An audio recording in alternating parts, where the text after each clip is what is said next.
উপস্থিত হল কি দেখিছে আমি ইউপিপিএল হিসাবে আমাৰ 40টা সমষ্টিত আমাৰ বুথ সন্মিলন আমি কৰি আছো বুথৰ আমাৰ কৰ্মকৰ্তাসকলক লগত লৈ আগন্তুক সেপ্টেম্বৰ মাহত হ'ব লগা নিৰ্বাচন পৰিষদীয় নিৰ্বাচন ইয়াৰ কাৰণে আমাৰ দলীয় কাম কাজটো আমি চলাই আছো তো ইয়াৰে এটা অংশ হিচাপে আজি আমি ইয়াত পেৰাবাৰীত আমি এই প্ৰগ্ৰামটো লৈছো যে আমাৰ প্ৰমোদ বড়ো ডাঙৰীয়াৰ নেতৃত্বত এই অঞ্চলৰ শান্তি সম্প্ৰীতি অটুট থাকিল এই মুহূৰ্তত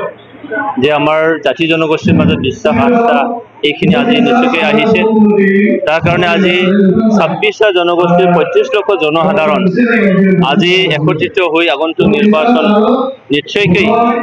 ইউপিপিএল দলৰ প্ৰতি নিশ্চয় তেওঁলোকক সঁহাৰি জনাব তাৰ কাৰণে আমি কাম কৰি আছো এইখিনি নিশ্চয়কৈ আমি পাবলৈ সক্ষম হ'ম যেহেতু দেখিছো ইয়াতে বর্তমান এমসিএল হিসাবে বিজেপির প্রার্থী আছে আকৌ ইফালে প্ৰাক্তন ইএম লমসম ডিমাৰ বিপিএফৰ পৰা আছে তেখেতসকলৰ যথেষ্ট পৰিশ্ৰম চাওক বিপিএফ হিচাপে যদি আমি চাব যাওঁ তো আজিৰ তাৰিখত বিপিএফৰ বছা বছা নেতাবোৰ কোনোবা হয়তো বিজেপিত গ'ল কোনোবা হয়তো আমাৰ ইউপিপিলৈ আহি গ'ল তো দেখা যায় যে আজিৰ তাৰিখত বিপিএফ তেওঁলোকে একেবাৰে দুৰ্বল স্থিতিত আছে তেওঁলোকৰ ভৰিৰ তলৰ মাটি নোহোৱাত এনে উপক্ৰম হৈছে সেইকাৰণে তেখেতসকলক আগন্তুক নিৰ্বাচনত তেখেতক কিবা এটা ভাল ফলাফল দেখাব পাৰিব আমি সেইটো দেখা নাই আৰু আনফালেদি আমাৰ দল হিচাপে আমাৰ মিত্ৰজোঁট হিচাপে আমি আছোঁ কিন্তু মিত্ৰজোঁট হিচাপে তেখেতসকলেও কাম কৰি আছে আমিও কৰি আছোঁ আগন্তুক নিৰ্বাচনৰ সময়ত কি হয় সেইটো পিছত মানে দেখা যাব কিন্তু আমাৰ দলীয় যিখিনি স্থিতি সেইখিনি আমি কাম কাজটো আমি কৰি আছোঁ আৰু আমাৰ বিশ্বাস যে যাৰ নেতৃত্বত প্ৰমোদ বড়ো ডাঙৰীয়া আমাৰ সভাপতি তথা বিটিআৰ প্ৰধানৰ নেতৃত্বত এই অঞ্চলত আজি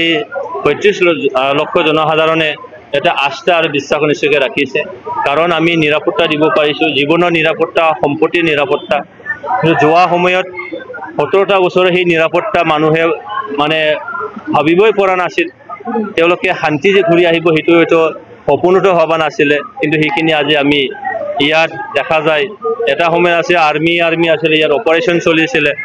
আজি সেই বস্তুটো গোটেই নাইকিয়া হৈ গ'ল আজি সবেই এটা আস্থা এটা বিশ্বাস আজি তেওঁলোকে ভাবিব পাৰিছে সেইকাৰণে ইয়াত মানে শান্তিৰ লগতে নিৰাপত্তা আৰু ঐক্য সংহতি নিশ্চয়কৈ বজাই ৰাখিব পাৰিছোঁ আৰু সেয়ে আমাৰ আগন্তুক নিৰ্বাচনত সহায় কৰিব এইটো আমাৰ ধাৰণা উপস্থিত হৈছে কি ক'ব পোনপ্ৰথমে মই আপোনালোকৰ চেনেললৈ বহুত বহুত ধন্যবাদ জনাইছোঁ আজি খৈৰাবাৰী সমষ্টিৰ যি মানে মহিৰংগ মানে প্ৰাংগণত যি বুথ সন্মিলন সভা অনুষ্ঠিত হ'ল সেই বুথ সন্মিলন সভাত আমাৰ 3000তকৈ অধিক ব্যক্তিয়ে 77টা বুথৰ 3000তকৈ অধিক মানে ব্যক্তিয়ে আমাৰ অংশগ্ৰহণ কৰিলে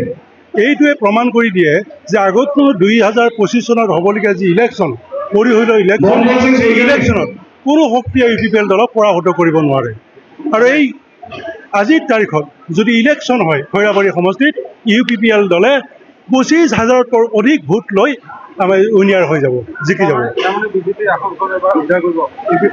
100% কাৰণ আমাৰ ৰাইজৰ যি সহযোগ ৰাইজৰ যথেষ্ট সহযোগ আমাৰ আছে আৰু বিগত ইলেকশ্যনৰ সময়ত আমি মিটিং কৰিবলৈ আমি গাঁৱত মানুহ পোৱা নাছিলোঁ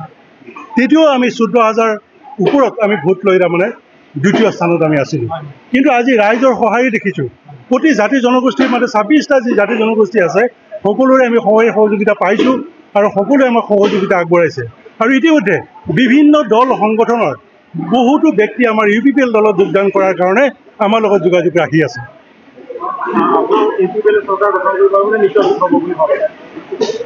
এতিয়া আপোনালোকে গম পাইছে যে মানে আমাৰ মিত্ৰজোঁটৰ যিটো চৰকাৰ আছিল